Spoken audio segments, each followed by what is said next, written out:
अस्सलाम वालेकुम everyone and एक छोटा सा वाक़या बताता हूँ।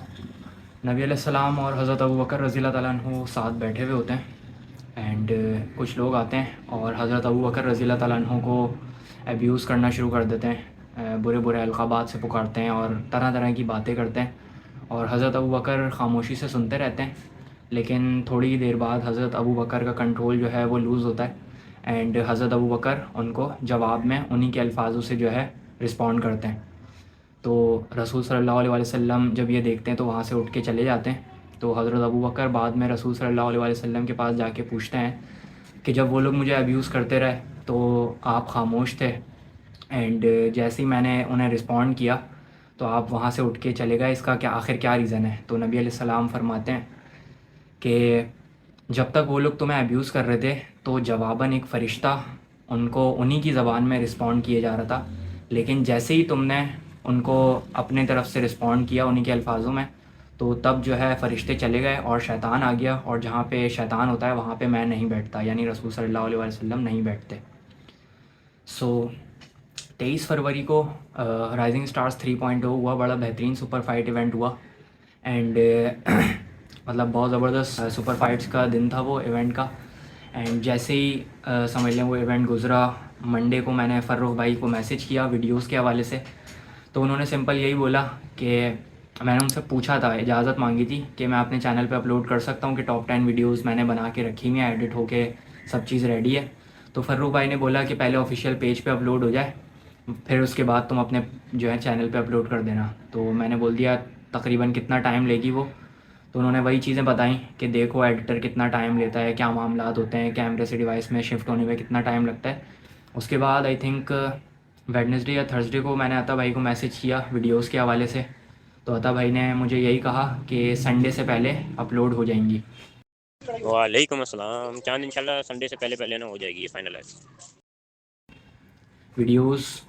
संडे से पहले पहले अपलोड होने का अता भाई ने कहा, तो उसमें मैं बोल दिया ठीक है, मसला नहीं है। सो सैटरडे को फिर से मैंने अता भाई को वही वाले पॉइंट पे मेंशन करके मैसेज किया कि अता भाई वीडियोस कल संडे है तो वीडियोस कब तक आ जाएंगी। तो उस पर अता भाई ने वही बताया कि फ़र्रुख भाई के वाले साहब की तबीयत ख़राब है, वो वक्त नहीं निकाल पा रहे मीटिंग वगैरह के लिए। सो ये सारे मामलात हो गए। एंड अगर कोई सोच रहा है कि क्यों मैंने वीडियोस का इतना बोला, उसका रीज़न ये था कि किंग ऑफ द आर्म्स का जब इवेंट हुआ था तो पूरे इवेंट की वीडियो, जितनी भी वीडियोस थी वो 5 दिन में अपलोड हो गई थी। टोटल 15 मैचेस थे जो कि 5 दिन में मैंने अपलोड कर दिए थे सारे। एक दिन में 3-3 वीडियोस में अपलोड कर रहा था। सो इस वजह से कुछ लड़के मुझे कह भी रहे थे, मैसेजेस भी कर रहे थे, तलाल भाई वीडियोस का क्या हुआ। तो मैंने बोला था भाई से आप पूछ लें। तो इस वजह से भी मैं आता भाई को मैसेज कर रहा था। एंड उसके अलावा जो मेन प्रॉब्लम हुई है वो ये हुई है कि जब अता भाई ने मुझे ये बोला ना, लाइक सैटरडे को जब मैंने अता भाई को मैसेज किया वीडियोस के हवाले से, और अता भाई ने बोला कि अभी कुछ नहीं पता, मीटिंग देखो कब होती है, अता फ़र्रुख भाई के वाले साहब की तबीयत ख़राब है, ये इशू है। तो उस टाइम पे कुछ फैमिली इश्यूज़ की वजह से मेरा जो है समझ लें जज्बात से दिल के अल्फाज जो है ना वॉइस में मेरे निकले, जो कि आपने ग्रुप पे सुने। प्राइवेट वॉइस अता भाई ने मेरी ग्रुप पे शेयर की, और जब वो शेयर की तो आपने वो वॉइस सुन ली होगी, उसमें क्या कहा था मैंने।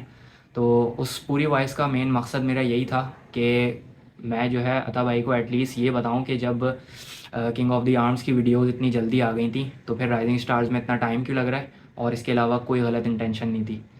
लेकिन वो जज्बात में मेरी जब बात निकली तो वो अता भाई को काफ़ी बुरी लगी, और जो समझ लें मेरे इश्यूज़ की वजह से जो फ्रस्ट्रेशन थी अंदर ही अंदर, वो एक तरह से उस वॉइस में मेरी निकली, जो कि मुझसे बहुत बड़ी गलती हुई।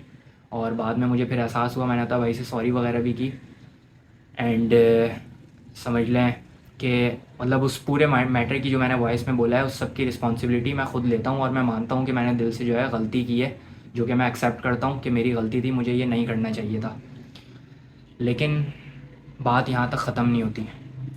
बात यह है कि अता भाई ने प्राइवेट मैसेज ग्रुप पे शेयर किया, तो जितने भी लोग ग्रुप में थे, 400 प्लस मेंबर्स हैं उस ग्रुप में, जितने भी लोग थे वो सब मेरे ऊपर इस तरह आए जैसे मैंने कोई ना नेगेटिविटी की है। और अता भाई ने वो जब ग्रुप पे मैसेजेस शेयर किए तो समझ लें कि ना मेरी नेगेटिव इमेज जो है ना लोगों तक गई। बिकॉज़ बात तो पूरी क्लियर हो नहीं रही थी, बस मेरी वॉइस है, अता भाई की वॉइस है। एंड मैंने किसी पे भी रिएक्ट नहीं किया। उसका रीज़न यही था जो मैंने आपको वीडियो की शुरू में हदीस बताई। एंड जब वॉइस, प्राइवेट वॉइस जब ग्रुप में गई तो सारे जो है मुझ पे चढ़ के आ गए, वॉइसेस भेज रहे हैं, तो मैसेजेस भेज रहे हैं। तो जितने भी लोग ये बोल रहे हैं कि मेरी गलती है, और जो कि मेरी है गलती, मैंने अता भाई से सॉरी भी की, बेशक मेरी गलती है, टोटली रिस्पॉन्सिबल हूँ मैं। तो सारे लोग मुझे ये बताएं कि क्या अता भाई का मेरे प्राइवेट मैसेज ग्रुप पे शेयर करना, क्या ये इखलाक़न सही बात थी? चल लेट सपोज़ अगर कोई ये सोचता है कि अता भाई उस्ताद हैं, वो जो चाहें कर सकते हैं, हमें बुरा नहीं मानना चाहिए, तो उस्ताद जो है वालदैन के रुतबे पे होता है, तो क्या वालदैन अपने बच्चों के लिए ये चाहेंगे कि इनको जो है ह्यूमिलिएट होने दिया जाए? यानी कोई अगर उनकी तजलील कर रहा है तो उनको होने दो। जितने भी लोग मुझे ये कह रहे हैं कि मेरी गलती है, मेरे ख़िलाफ़ जितने भी लोग आए थे ग्रुप में, वॉइसेस भेज रहे हैं, मैसेजेस भेज रहे हैं, उनसे मेरा सवाल ये है, क्या अता भाई ने प्राइवेट मैसेजेस ग्रुप पे भेजकर इखलाक़न सही हरकत की या नहीं की? बिकॉज़ सिर्फ यही बात नहीं है कि उन्होंने प्राइवेट मैसेजेस ग्रुप पे भेजे, ये भी बात है कि ग्रुप पे भेजने के बाद उन्होंने ग्रुप को ओनली एडमिन से हटा के पब्लिक कर दिया। यानी जाओ बोलो इसको जितना बोलना है। और मतलब और क्या इंटेंशन मैं इसकी समझूँ? नरम से नरम भी अगर मैं जज्बात को हटा के एक ओपनली अपने दिल की बात कहूँ, बिल्कुल नरम अंदाज में, तो उसको मैं और क्या कहूँ? अता भाई ने इखलाक़न ये बिल्कुल गलत किया है मेरी नज़र में। और अगर प्राइवेट मैसेजेस उन्होंने ग्रुप पे लेट सपोज़ भेजे भी थे, तो उनको एटलीस्ट ग्रुप पब्लिक तो नहीं करना चाहिए था, ग्रुप तो उनको एटलीस्ट प्राइवेट रखना चाहिए था। तो जितने भी लोग हैं वो मुझे ये चीज़ क्लियर करें कि अगर वो मेरी गलती समझते हैं उस वॉइस पे, तो वो अता भाई की भी इस गलती को एक्सेप्ट करें कि उनको प्राइवेट मैसेजेस ग्रुप पे नहीं भेजने चाहिए थे। अगर अता भाई को बुरा लगा था वो मुझसे कहते और मैं उसको एक्सेप्ट करता, और मैंने एक्सेप्ट किया भी कि मैंने जिस बात में गलत बात की है। लेकिन अता भाई का ग्रुप में प्राइवेट मैसेज भेजना और ग्रुप को ओपन रखना बातें करने के लिए, ये टोटली अखलाक के ख़िलाफ़ है।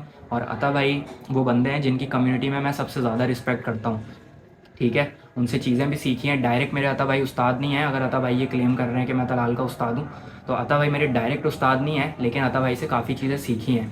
पहली दफ़ा तो टेबल पे मुझे उस्मान ने खड़ा होना सिखाया, तो इस हवाले से अगर देखूँ तो उस्मान, आदिल मुजद्दिदी भाई, ये लोग वो बंदे थे जिनकी वजह से मैं आर्म रेसलिंग टेबल पे पहली दफ़ा आया, जिन्होंने इंट्रोड्यूस किया, जिन्होंने पोजीशंस लेना मुझे बताई। अता भाई से तो काफ़ी महीनों बाद मेरा इंटरेक्शन हुआ है। सो मेरी नज़र में अता भाई ने ये बहुत गलत किया है कि प्राइवेट मैसेज उन्होंने एक तो ग्रुप पे भेजा, और ग्रुप पे भेजने के बाद ग्रुप को प्राइवेट रखने के बजाय उन्होंने पब्लिक कर दिया। तो फिर वो पब्लिक सारी जो मेरा एक नेगेटिव इमेज बनी है, वो मुझे पता है कि मेरी मेंटली स्टेट जो है ना उस वक्त क्या थी, जब मैंने वो सिचुएशन देखी ना कि अता भाई ने प्राइवेट मैसेजेस ग्रुप पे भेज के ओपन रखा हुआ है group. So this was it. बाकी मेरे अपने मैसेज की भी कोई गलत इंटेंशन नहीं थी। जो मतलब जज्बात मेरे निकले उस पर मैंने सॉरी किया, और मैं दिल से समझ लें वो चीज़ मुझे बुरी लग रही है कि मुझे वो नहीं करनी चाहिए थी। लेकिन क्या अता भाई वो एक्सेप्ट करेंगे कि उन्होंने जो प्राइवेट मैसेजेस ग्रुप पे भेजे, क्या वो सही किया है या नहीं किया? इसका जवाब मुझे आप लोग लाजमी दें, जितने भी लोग वीडियो देख रहे हैं। इंशाल्लाह अगली वीडियो में मुलाकात होगी, तब तक के लिए अल्लाह हाफ़िज़।